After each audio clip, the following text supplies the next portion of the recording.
the day they towed the fire chief's truck. The screech of tires and the wail of sirens still echoed in Fire Chief Jonathan Merrick's ears as he pulled into his driveway after a grueling 14-hour shift battling a warehouse inferno that had nearly collapsed on his team. He was running on 2 hours of broken sleep, 3 cups of burnt station coffee, and a heart pounding with gratitude that every member of his crew made it out alive. His muscles ached with every step, his hands were still smeared with soot, and the sting of smoke hadn't yet left his throat, but he was home. At least, that's what he thought. As he reached for the door handle of his fire command vehicle, his mobile command post, emergency hub, and lifeline, it took him a few seconds to realize what was wrong. His hand grasped nothing but air. The truck was gone.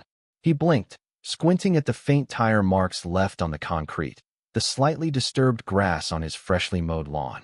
At first, he wondered if the exhaustion had finally caught up to him. Had he parked it somewhere else? Did someone borrow it during the fire? But then, fluttering in the morning breeze like a slap to the face, a neon yellow note taped to his front door snapped him out of it. Your vehicle has been removed for violating HOA visual standards. Non-compliant vehicles will be towed at the owner's expense.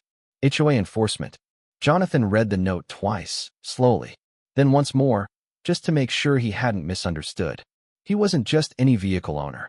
And that wasn't just any vehicle. It was a federally registered Emergency Operations Command Unit.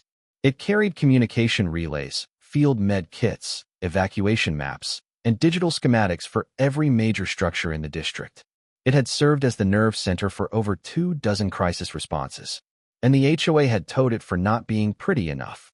He clenched the note in one hand and took a slow walk to the now vacant space in front of his home, the area where the truck had rested peacefully for 4 years.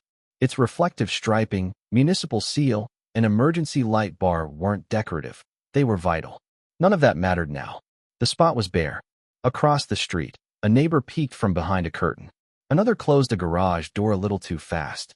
And then, the voice he hoped he was imagining cut across the still air. Finally, someone's cleaning up that eyesore, said a smug voice from the sidewalk. He turned. Karen Ellis, president of the HOA, stood with arms folded across her cardigan like a victorious general. That thing was dragging down property values, she said. You're welcome. That truck, Jonathan said, his jaw tightening, is a state-certified mobile command unit. Removing it wasn't just reckless.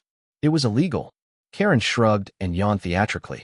Then maybe you shouldn't park something so utilitarian in a residential area. Before he could respond, the radio on his hip crackled to life. Chief Merrick, we've got a 10 to 91 at Lincoln Middle. Possible chemical fire. Hazmat en route.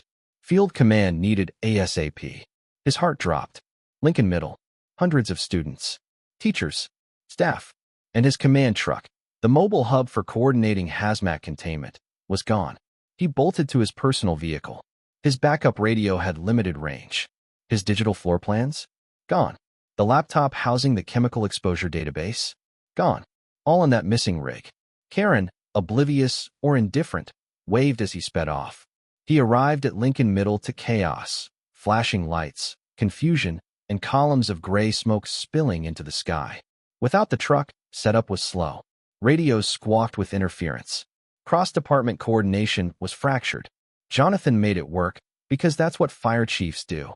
But every wasted second gnawed at him. By the time the building was evacuated and the fire contained, the sun had set. He sat on the back of an ambulance, jacket slung across his knees, anger burning hotter than any blaze. This wasn't just a mistake. It was an offense against public safety. At 7:30 the next morning, he was standing outside the tow yard. Uniform pressed. Badge gleaming. The clerk barely looked up from his coffee. Name? Chief Merrick. I'm here for my city vehicle. That got his attention. He led Jonathan to the back lot. The command truck sat among dusty sedans, emergency lights unplugged, the beacon tossed into the back seat. The dashboard computer, the one with years of critical data, was missing. Who authorized this tow? Jonathan asked, snapping photos. Some lady called. Said it was unauthorized junk. Back at City Hall, Jonathan met with the municipal legal office. He presented the evidence. Photos, the HOA note, his incident timeline. You're telling me they towed a functioning emergency unit? The city attorney asked, stunned. They stripped it, Jonathan added. and delayed a school fire response. "We're opening a case," she said. That evening, word had spread. Neighbors passed his house with guilty expressions. Some offered quiet apologies. Others avoided eye contact. But Jonathan wasn't interested in guilt. He wanted accountability. He attended the HOA meeting that night in full dress uniform. Not his turnout gear. Not his station jacket. The gold braid caught the light as he entered, his campaign hat tucked under one arm. He carried a binder with state statutes, federal designations, and city ordinances. Karen smiled stiffly from the head of the table. "Chief Merrick, nice of you to join us. Hopefully you've come to resolve the misunderstanding." "I have," he said calmly. "Specifically, to inform you that you violated 3 state ordinances, 2 federal clauses, and compromised our emergency response protocols." The room fell silent. Someone muttered, "Oh, damn." He continued, "Your actions delayed our ability to contain a hazardous incident at a school. One of my firefighters was injured. You didn't tow a truck. You endangered lives." Gasps. Silence. "Then, you'll be hearing from us again," Jonathan finished. "But next time, it won't be at a meeting. It'll be in court." He turned on his heel and left. The sound of his boots echoed like a gavel. The next day, headlines broke. HOA tows emergency vehicle. School fire response delayed. Public outrage surged. Social media exploded. Calls poured into City Hall. Then came the break. A former board member named Lauren reached out privately. She had proof. Emails. Meeting transcripts.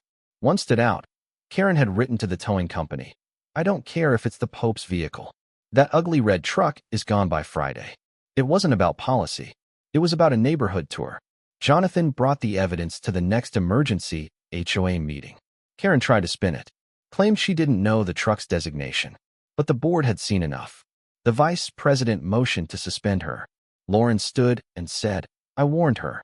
She called it an eyesore in a sea of elegance. She knew.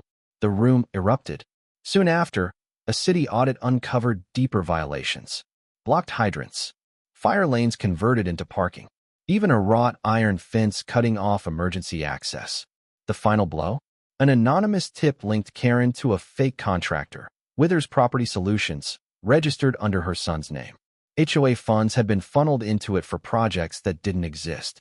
She was served with a cease and desist. Resignations followed. 2 board members stepped down and endorsed a full re-election. Karen went silent. But Jonathan wasn't done.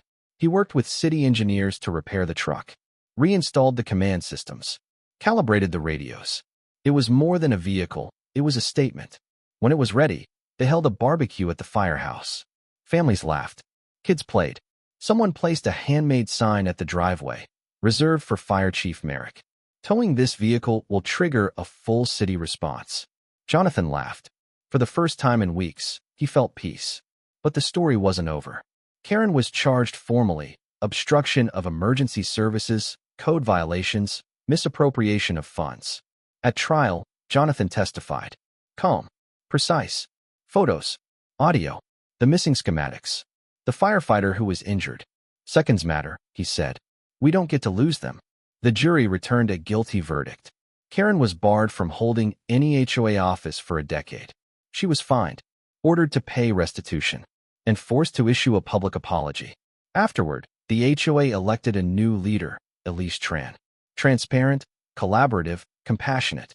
She invited Jonathan to serve as emergency liaison. He accepted, on one condition. "We paint the fire lane again. And we put a plaque on it that says why." 2 weeks later, at a community event, a little girl gave him a drawing. A fire truck rescuing people. Underneath, "Thank you for being brave." Jonathan framed it in his office. He didn't fight fire with fire. He fought it with truth, with law, with patience. And a neighborhood that finally found its voice. They towed the wrong truck. They picked the wrong man. And now, the sirens were quiet. But the message still echoed. Don't mess with those who serve. Especially not when their entire community stands behind them.